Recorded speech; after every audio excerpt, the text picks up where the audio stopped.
अस्सलाम वालेकुम मेरे भैनों ते भराओ, की हाल तुहाडा? तबीयत से ठीक है? मैं तुहाडा होस्ट मोहम्मद वैस, तुसीं वेख रहे मेरा यूट्यूब चैनल मोर प्रॉपर्टी। इस वक्त मैं मौजूद हाँ पार्क स्ट्रीट लाहौर के प्लैटिनियम ब्लॉक च। तुसीं यह जिहड़ा एरिया वेखदे पे ये सामने स्पोर्ट्स कंपलैक्स है, जिथे तुसीं क्रिकेट वगैरह ते फुटबॉल कोई भी मैच वगैरह खेल सकते क्रिकेट के हवाले नाल। वेख सकते ये मेन प्लैटिनियम का मेन रोड है 40 फुट का। पहली स्ट्रीट अंदर आ रही है, पहली स्ट्रीट छड़ के दूसरी स्ट्रीट के विच साढ़े कोल 5 मिनट का कार मौजूद है।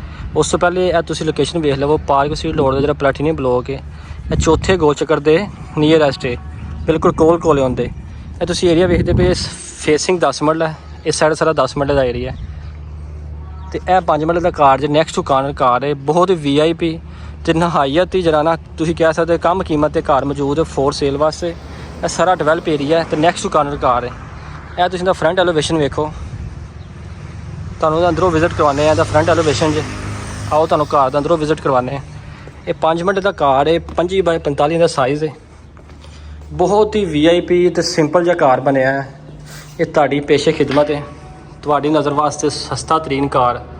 ये जी इंदा गराज है, कार पोर्च एरिया जिथे तुसीं वड्डी गड्डी ईजली खड़ी कर सकदी है। यह जी ब्लैक कलर का गेट इंदा, दोवां साइडां ते पिलरां ते लाइट लगी हुई है, लैंप जिन्होंने कहते हैं। यह जी इंदी मेन एंट्रेंस है, फर्स्ट फ्लोर की एंट्रेंस। तुसीं दूसरा गेट भी यूज़ कर सकते हैं जे छोटी फैमिली है किराए ते कार देना चाहती है। उत्ते वाला पोर्शन थल्ले वाला दे के तुसीं पार्टीशन कर सकते हैं इनकी सैपरेट। आप तुसीं सैपरेट रह सकते हो, उत्ते सैपरेट रह सकते हैं तो एक पोर्शन तुसीं किराए ते दे सकते। ये भी इहदे विच अपॉर्चुनिटी हैगी है। 2x4 की टाइल लगी हुई पूरे कार दे विच। यह ड्राइंग प्लस टीवी लॉन्च है, इसका सीलिंग डिज़ाइन। यह ओपन किचन है, यह जी तारा टीवी लॉन्च आ गया। ये ओपन किचन है तो बैक साइड का वाशिंग एरिया, ठीक है। यह जी इनका मास्टर बैडरूम जो ग्राउंड फ्लोर पर एक एदा कबड़ एरिया आ गया कपड़े वगैरह टंगन वास्ते। यह जी विंडो वेंटिलेशन वास्ते। यह अटैच वाशरूम जी इनका।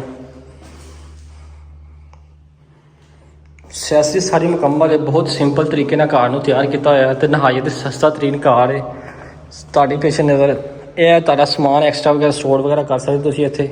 यह DP की अंदर वाली साइड पर लगी है। यह जी इहदी फर्स्ट फ्लोर की एंट्रेंस है, ब्लैक कलर का ग्रे नाइट मार्बल लगा हुआ है पूरे कार की सीढ़ियों के उत्ते। यह देखो जी, यह जी टीवी लॉन्च आ गया फर्स्ट फ्लोर का। इत्थे 2x4 की टाइल लगी हुई है।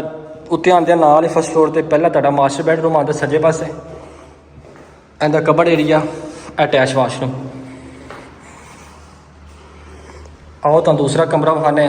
उस तो पहले किचन वेख लवो, फर्स्ट फ्लोर का किचन जो रहना। यह जी फर्स्ट फ्लोर का किचन जी, ब्लैक प्लस वाइट कलर की कैबिनेट ने दे। वाशिंग एरिया, फ्रिज इंस्टॉल करने वास्ते लैदा स्पेस।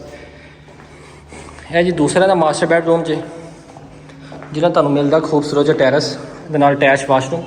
कबड़ एरिया का इस साइड पर ही है, अटैच वाशरूम इनका।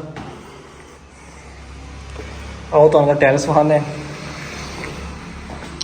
यह जी टैरस जी, टैरस दोबारा 360 ले सकते है स्ट्रीट का। नहायत ही खूबसूरत पुरसकून माहौल है। इस घर की डिमांड मालक 1 करोड़ 70 लाख रुपये करते हैं। माइनर जी निगोशिएशन हो सकती है। फर्दर डिटेल वास्ते स्क्रीन पर मेरा नंबर मैंशन है, तुसीं मजीद मालूमात वास्ते मेरे नंबर पर रब्ता कर सकते हैं। मजीद 5 मरले 10 मरले का प्लाट बाय करने वास्ते, एक घर की कंस्ट्रक्शन करवाने वास्ते साड़ी सर्विस अवेलेबल है। मजीद मालूमात वास्ते डिस्क्रिप्शन से डिटेल मैंशन कर दी गई है। तुसीं मुकम्मल वीडियो लाजमी देखना। अल्लाह हाफिज़।